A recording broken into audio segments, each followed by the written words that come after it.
వివిధ కారణాలతో మంత్రి కొండా సురేఖ వివాదాల్లో చిక్కుకుంటూ వస్తున్నారు. తెలిసి కొన్ని తెలియక కొన్ని అన్నట్లుగా ఆమె పొలిటికల్ వివాదాలు చర్చనీయాంశంగా మారుతున్నాయి. గతంలో నాగచైతన్య సమంత విడాకుల విషయంలో మంత్రి కొండా సురేఖ చేసిన వ్యాఖ్యలపై మండిపడ్డ ప్రముఖ సినీ నటుడు నాగార్జున నాంపల్లి కోర్టులో కేసు వేసిన సంగతి తెలిసిందే.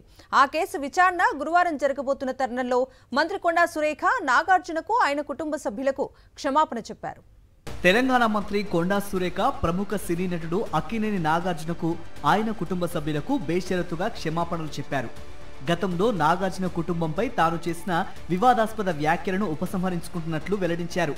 ఈ మేరకు ఆమె మంగళవారం అర్ధరాత్రి సమయంలో సోషల్ మీడియాలో ఒక పోస్ట్ పెట్టారు. కొండా సురేఖపై గతంలో నాగార్జున దాఖలు చేసిన పరువు నష్టం కేసు గురువారం నాడు విచారణకు రానుంది. ఈ సమయంలో క్షమాపణలు చెప్పడం చర్చనీయాంశంగా మారింది. తన వ్యాఖ్యల వల్ల కలిగిన మనస్తాపానికి చింతిస్తున్నట్లు నాగార్జునను క్షమాపణ కోరారు. సినీ నటుడు నాగార్జునతో పాటు ఆయన కుటుంబ సభ్యులపై తాను చేసిన వ్యాఖ్యలు వారిని బాధ పెట్టాలనే ఉద్దేశంతో చేసినవి కావని వెల్లడించారు. వారి మనోభావాలను దెబ్బతీయాలనే ఉద్దేశం తనకు లేదని, అలాగే వారి పరువుకు భంగం కలిగించాలనే ఉద్దేశం కూడా అసలు లేదని వివరించారు. తన వ్యాఖ్యలను ఉపసంహరించుకుంటున్నట్టు తెలిపారు.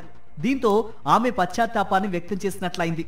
కొంతకాలం క్రిందట మంత్రి కొండా సురేఖ మాజీ మంత్రి కేటీఆర్ పై విమర్శలు చేసే సందర్భంలో నాగచైతన్య సమంత విడాకుల అంశాన్ని ప్రస్తావించారు.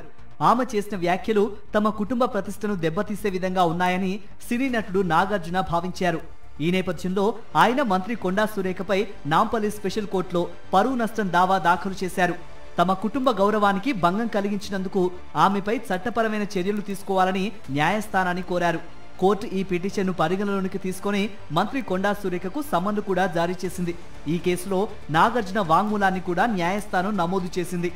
నాగార్జున దాఖలు చేసిన పరువు నష్టం పిటిషన్పై గురువారం నాంపల్లి కోర్టులో విచారణ జరగబోతోంది.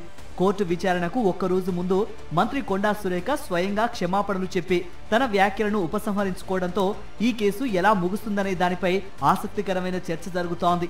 క్షమాపణల నేపథ్యంలో నాగార్జున కుటుంబం న్యాయస్థానంలో ఏ విధంగా స్పందిస్తుంది, ఈ కేసును ఉపసంహరించుకుంటుందా లేదా అనేది ప్రస్తుతం హాట్ టాపిక్ గా మారింది.